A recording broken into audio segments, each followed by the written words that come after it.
The Laurent Estate stood like a forgotten crown, high above the hills of Lugano, Switzerland. It was a mansion carved in stone and glass, yet it felt as if it breathed, hidden behind ancient pine trees that guarded its secrets. Asterisk from its vantage point, it overlooked a vast silver lake that rarely stirred, its surface a mirror to the quiet, calculating mind of its owner. Philipe Lauron, 62, was a man of few words, but immense reputation. Asterisk, he had built his empire from the dust of post-war Europe, rising from a dock worker in Marseille to the formidable CEO of Laurent Global Logistics, one of the largest international freight and transport companies in Europe. Asterisk, his name was whispered with respect, a quiet reverence in every business circle.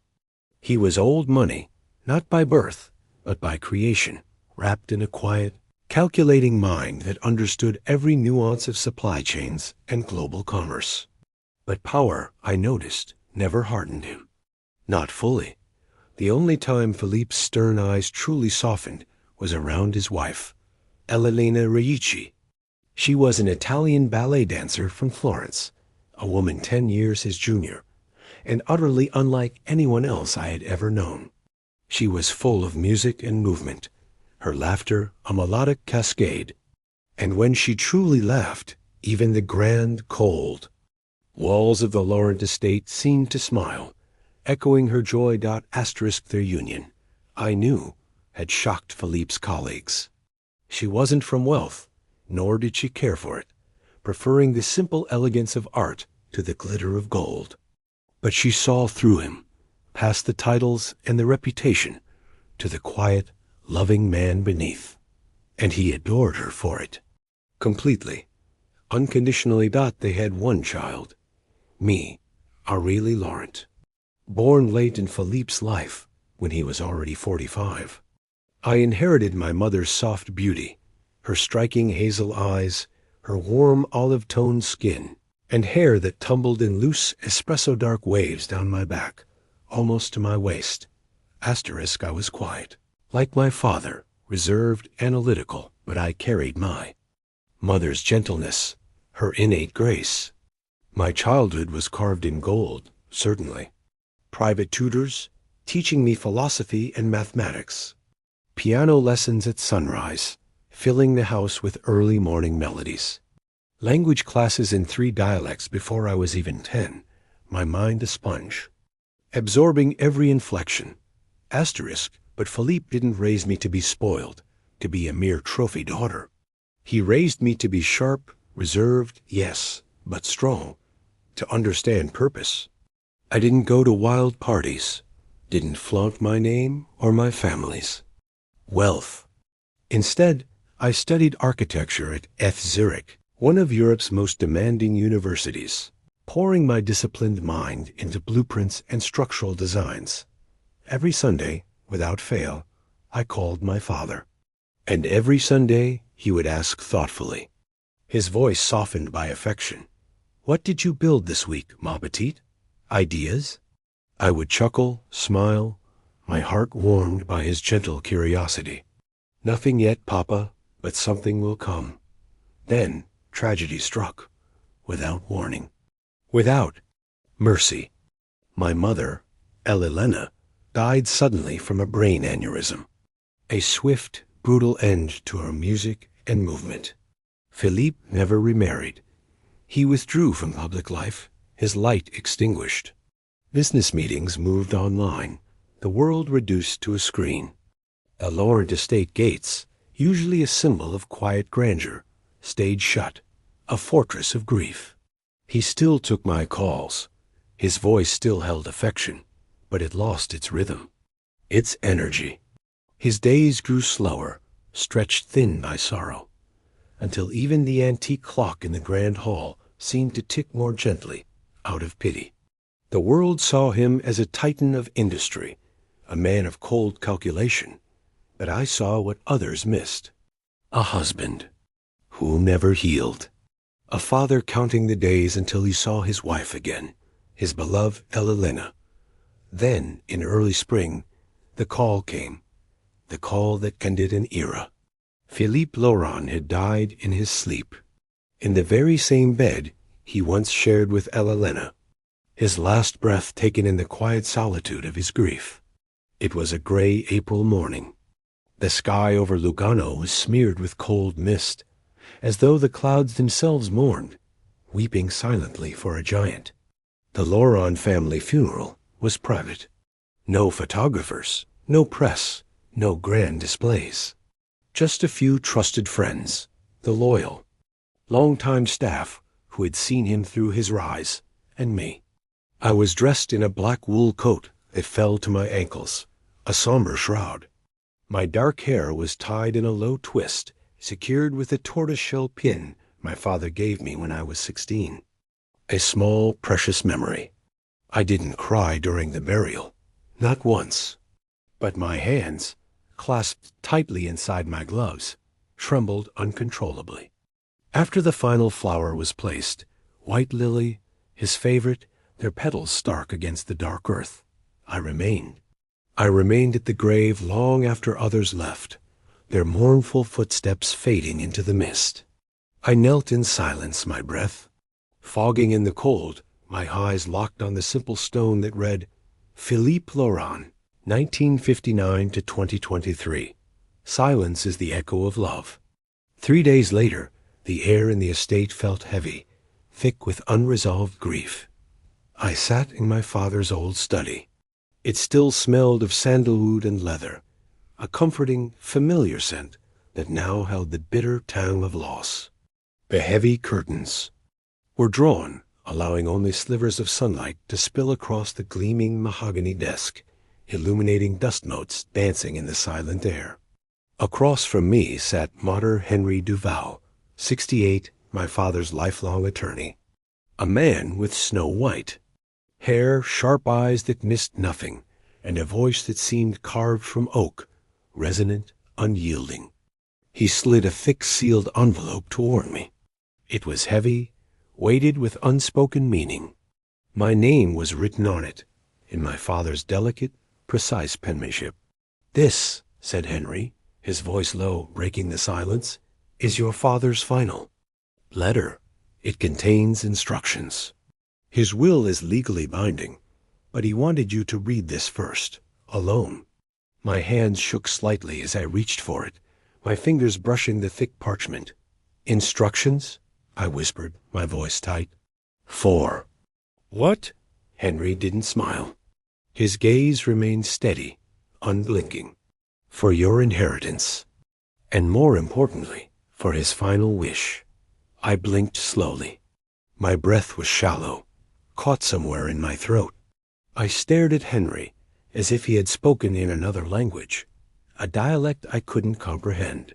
The quiet tick of the antique clock behind my father's desk, usually a comforting rhythm, suddenly felt deafening, its every second a heavy weight. His wish, I murmured. My voice was tight, lodged somewhere in my throat, tangled with disbelief and nascent fear. My fingers, still clad in black satin gloves, tightened slightly around the envelope, crumpling the parchment. My pulse echoed. In my ears, a frantic drumbeat. Henri folded his hands, his gaze unwavering. You may want to sit, mademoiselle. But I was already sitting, rigid, as if my spine had fused into the back of the heavy leather chair, an unmoving statue. Slowly, deliberately, I opened the envelope. My hands trembled slightly, barely perceptible, a tiny tremor, but enough to make the corner of the parchment flutter like a trapped butterfly. Inside there was a handwritten letter, each stroke of the pen familiar, precious. To my dearest. Aureli, it began. If you are reading this, it means I am gone. I want you to know first, and above all, that I loved you more than life itself. You were my light after your mother passed, my only compass. My eyes blurred with unshed tears.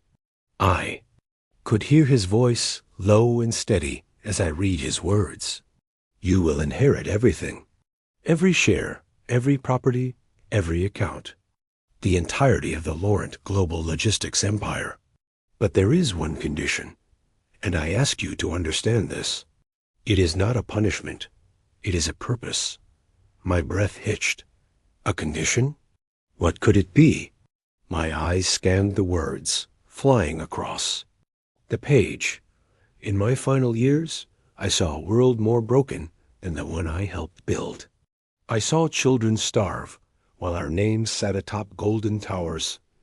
I want your generation to live differently, to honor your mother's grace and your strength. You must make a sacrifice, a public one. You must shave your head completely, bald, and remain so for 1 full year. The purpose, a global charity initiative I have arranged in your name. This act will launch the Laurent Foundation for Medical Equity, funding cancer treatment, children's care, and trauma recovery across 10 countries. Your transformation will be its symbol, and your silence will speak louder than 1,000,000 press releases. Should you accept, the inheritance is yours. If not, the assets are to be dissolved to the foundation directly. This is my wish. My final. 1. You must decide. But remember, real legacy is never in what we keep, but in what we give away. Papa. My hands fell to my lap. The letter slipped from my grip like a feather, fluttering to the polished mahogany. My mouth opened slightly, but no words came out, just breath. A soft, shaken breath that trembled as it escaped. I stared into the fireplace, unlit, cold, yet suddenly burning in my vision. A searing heat. My jaw tightened. My lips pressed together. A thin, hard line. Then my shoulders tensed, rising subtly, as if bracing against an unseen blow. My heart pounded beneath my blouse like it wanted to leap from my chest, desperate to escape. Bald, I whispered. The word tasted foreign. For a year, my hair, my long, dark, beautiful hair. A part of me, a part of my mother's beauty. Henri's. Eyes lowered respectfully, sensing the weight of my internal struggle. Yes, mademoiselle, he said softly, fully shaved, and not in private. It must be announced, recorded, witnessed, as your father arranged with the trustees. I stood up, too quickly. The heavy leather chair groaned against the floor, a protesting sound. My heels clicked sharply on the marble as I stepped away from the desk, moving away from the chilling words. One hand reached instinctively to the back of my head, cradling the knot of my pinned hair. My fingers dug into the twist of thick, dark waves. My chest tightened. My scalp suddenly felt hot, exposed, even though it was still covered by my hair. He knew what my hair meant to me, I said, my voice thick with disbelief. He used to braid it himself when I was a girl. I turned to Henri, my eyes wide now, moist with something between sorrow and utter disbelief. Why would he ask this of me? I asked, my voice trembling. Why something so public, so humiliating? Henri rose slowly, with a quiet grace. He walked to a side table, poured me a glass of cool water with lemon, its scent faintly sweet, and set it down near me. Then, in a gentler voice, he explained. He believed that you were the only one who could do this with grace, that your dignity could withstand what vanity could not, that you, mademoiselle, could inspire others to give more than money, to give of themselves. I didn't touch the water. Instead, I walked to the mirror at the far end of the study. It stood tall, an antique, gold frame, slightly worn, reflecting the entirety of my slim figure. My fingers reached up again, brushing a lock of hair from my face, a soft, almost unconscious gesture. I imagined it. The absence, the cold skin beneath, the sound of scissors, the mechanical hum of clippers, the sudden weightlessness, the bareness. My breath caught, my stomach clenched. When? I asked, my voice barely audible. A thin, reedy sound. Henri checked his pocket watch, its tick a precise formal sound. There is a media team arriving at noon tomorrow. Your father's charity team has arranged everything. The location, a timing, the announcement. Tomorrow? I repeated, the word a disbelieving echo. Yes, mademoiselle. It must be the day after. The will's reading. That was part of his timing. Symbolic. A resurrection of purpose, he said. I pressed my palms to the edges of the mirror. My legs felt heavy, weighed down by the decision. My throat was dry. But beneath the shock, beneath the terror, something stirred. A faint, almost imperceptible sense of awe. Of immense terror, yes, but also power. A strange, frightening power. 1 year, I said softly. A full year, yes. Henri confirmed. I turned to face him fully. My gaze was steady. And after that, the estate, the board of directors, the control of the foundation, everything. It becomes yours. I stared out the tall windows. The ancient pine trees swayed gently in the morning breeze, their tall shadows stretching long across the gravel drive below. Beyond them, the lake shimmered silver, calm and indifferent.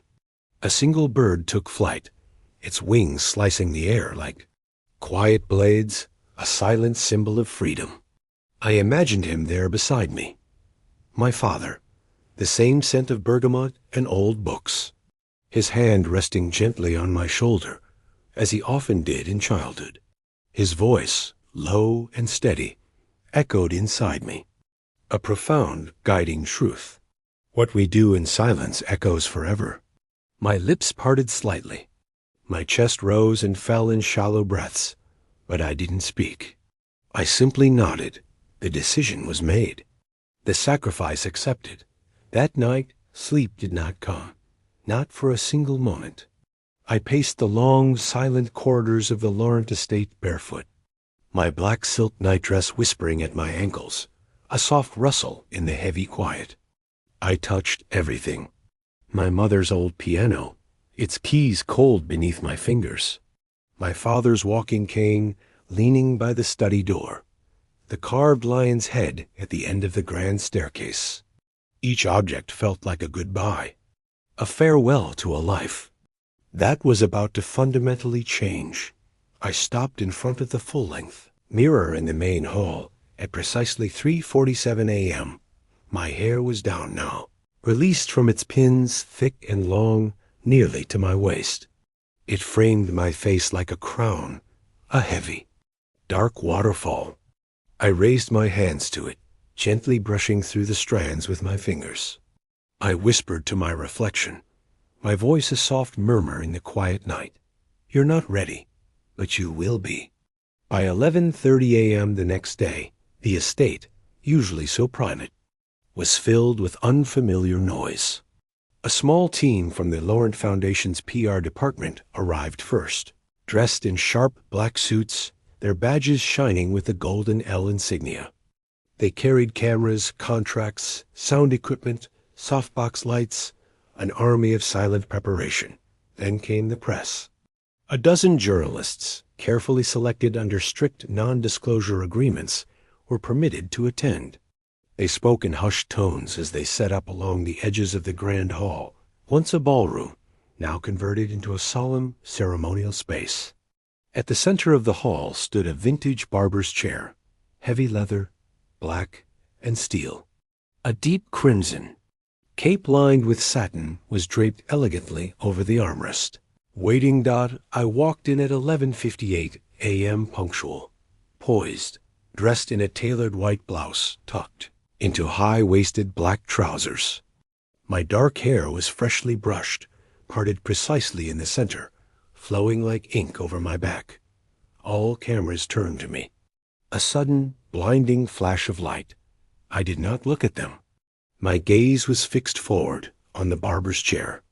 An assistant approached me gently, their eyes lowered in respect, sensing the gravity of the moment. Mademoiselle Lauron, they whispered softly, it is time. I sat in the chair, slowly, deliberately, one hand placed on each smooth leather armrest. My back was straight, my legs still. The assistant raised the deep crimson cape, letting it float down, slowly, ceremoniously, across my shoulders. "The fabric whispered as it fell, weighty, smooth, symbolic. It covered me completely, from neck to lap, a shroud of expectation. As it was clasped at my throat, the soft click of the fastener echoing in my ears, I closed my eyes. A single tear escaped my left eye. Hot, silent, it traced a slow, solitary path down my cheek, catching on my chin before falling onto the soft satin of the cape. My jaw clenched. My fingers dug into the chair's leather armrest, bracing myself. Stylist, an older woman named Clara, chosen specifically for her discretion and gentle touch, stepped forward. She held steel scissors in both hands, their blades glinting in the harsh lights. Clara spoke gently, her voice a soft murmur. "We will begin with the first lock, mademoiselle. You may give the word." For a moment, I didn't respond. My throat locked. My eyes were wide now, shining, unblinking, fixed on the closed eyelids of my inner vision. My lips trembled. I swallowed hard. Then a single word, a whisper barely audible. "Do it." Clara stepped behind me. She lifted a thick section. From the back, near the base of my neck. It was warm to the touch, heavy, alive. It felt like a part of my very being. Snip. The sound was shockingly loud. The first lock fell. A dark, silken coil, landing softly on the crimson cape. Gasps rippled through the grand hall. A collective intake of breath from the assembled press. I flinched. My eyes widened. My breath hitched in my throat. The sound of the scissors was sharper now, more personal. I could feel each cut in my bones. Clara moved methodically, one handful at a time, working from the bottom up. The next fell over my shoulder, then another, and another. Strands of hair collected on the polished floor, dark and gleaming like fallen feathers. They piled onto the crimson cape, onto my lap, a growing testament to my sacrifice. Then Clara switched tools. The clippers. She clicked them on. The sudden hum filled the silence, low, mechanical, unforgiving. I inhaled sharply. The vibration began at the base of my neck. The first pass was slow, up the back of my head. I felt the cold steel graze my scalp, the gentle pull as my hair lifted away, then the smooth coolness. My eyes brimmed with tears. My mouth opened slightly, as if to scream, but no sound came, just a quiver, a breath. I gripped the armrest tightly. Another pass, side to side. The sound grew rhythmic, ritualistic. Hair fell in heaps now, dark mounds on the floor, revealing pale skin beneath. Bare, exposed, untouched by sunlight. Clara moved to my temples. The clippers slid over the delicate curve of my skull, past. My ears, up toward the crown. My head felt colder, lighter. By the end, only a smooth scalp remained, glistening under the lights, wiped clean with a warm cloth. Henri stepped forward. His voice, resonant and clear, broke the profound silence. "Mademoiselle Aureli Laurent, you have fulfilled the conditions set by your late father." He unrolled a thick parchment, the inheritance transfer contract. "By signing this, you agree to remain in this state, shaved, entirely bald, for a period of 12 consecutive months. You will represent the Laurent Foundation globally. In return, all family assets, businesses, and properties become yours today. The entire Laurent global logistics empire." My head lowered. I felt its weight, or the absence of it. The skin of my scalp tingled. Each draft of air was a revelation. I took the pen. My hand trembled. I signed. The decision was made. That afternoon, the world watched. Footage of Aureli Laurent, bald, poised, solemn, spread across international news outlets. Some headlines praised her bravery. Others questioned her father's demanding condition. But none could ignore the power of the image. A millionaire heiress, hairless, regal beneath a red cape, her chin lifted in absolute silence. Within 48 hours, the Laurent Foundation received over 42 million euros in donations from across the globe. I appeared at hospitals, rehabilitation centers, children's oncology wards. My presence gave strength, especially to those who had lost hair unwillingly, who struggled with their own transformed reflections. Asterisk, I stood as a symbol of choice, of sacrifice, of legacy. The first week passed in a whirlwind of media tours, fundraising galas, and silent stares. I moved through each event with composed elegance. Asterisk, my posture was taller now, back straighter, chin slightly raised, a subtle arrogance, replacing the old innocence. But there was a new tension in my eyes. My expression was often still, my jaw set tightly beneath my smooth, pale scalp. I wore minimalist designer gowns, custom-tailored to accentuate my neck and shoulders, with no hair to soften my features. Asterisk, every cheekbone and brow arch became more pronounced. My makeup was subtle, always neutral, but with bolder eyeliner to draw focus from the absence above. Everywhere I walked, hotels, lobbies, hospitals, people turned, some with admiration, some with pity, some with disbelief. I felt it in my body, the chill on my scalp when stepping outside, a constant tickle of air along bare skin. Asterisk, the way silk pillows no longer caught strands in the morning, the way my ears now seemed too visible, too vulnerable. At night, I'd trace my fingers across the smooth dome of my head, still not used to the sensation. Sometimes I'd catch a reflection and flinch, yet I never let anyone see me falter.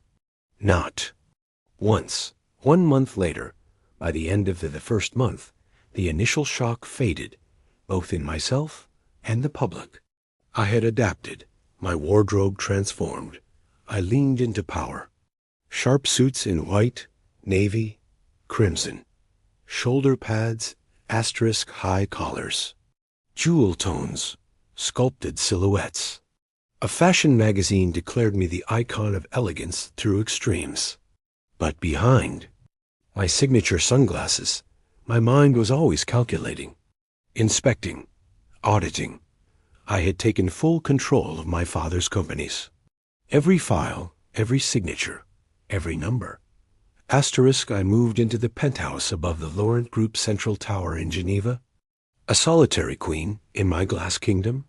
My garage held a fleet of custom vehicles, an obsidian black Maybach, a white electric Bentley, a gold-trimmed Rolls-Royce Phantom. Each morning, I was driven in silence to oversee progress at the Laurent Foundation headquarters. My bald head was often bare beneath the sun, sometimes shielded by silk scarves. I refused wigs. "Let them see me as I am," I told Henri once, my eyes firm. "I want every girl in recovery to know that beauty can exist without apology." But in private, in the vast, echoing marble tub of my penthouse, I sometimes cried. Long and silent tears that dripped onto the sides of my skull like rain on porcelain. A quiet sorrow for what was lost. 3 months later, by the 3rd month, a soft shadow began to appear like powdered ash over my scalp, the beginning of regrowth. My hair returned slowly, fine, pale, delicate. When it reached a few millimeters in length, I stood in front of my mirror in a black robe and touched it with awe. It was like velvet, but I did not let it grow unchecked. Every 3 weeks, I returned to the private salon my father once frequented. Salon discreet, elite. I arrived in a dark red Lamborghini Urus, stepped out in heels, surrounded by silent guards. I entered the private back chamber where Clara, my stylist, waited, respectful as always. "Clip it all off again," I said plainly. "0, as before. Clara nodded. The familiar hum of the clippers returned as the hair buzzed away. I sat without flinching, eyes closed, lips pressed tight. The cold of the steel against my scalp no longer startled me. I welcomed it. Afterward, I would rise, brush the fine clippings from my shoulders, and walk out with a sharper gaze than before.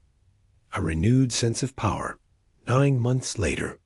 At the 9th month, Aureli's empire was flourishing. The foundation had opened 10 clinics across Europe, transforming medical charity. I had become a symbol of reform in the medical charity sector. Still bald, always present. I continued visiting wards, my presence now greeted by applause rather than whispers.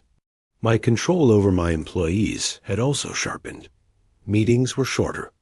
I spoke less, but my eyes said more. One look from Aureli, and entire departments moved. The regrowth came again, thicker this time, denser, darker. But I returned to the salon and shaved it off as always. Not yet, I'd whispered to myself. Not until the year is done. 12 months later, 1 year complete. On the exact day of my 1-year vow, I stood again in Salon Bis. Clara greeted me with quiet reverence. But this time I raised a hand. No clippers, I said. My voice was soft, firm.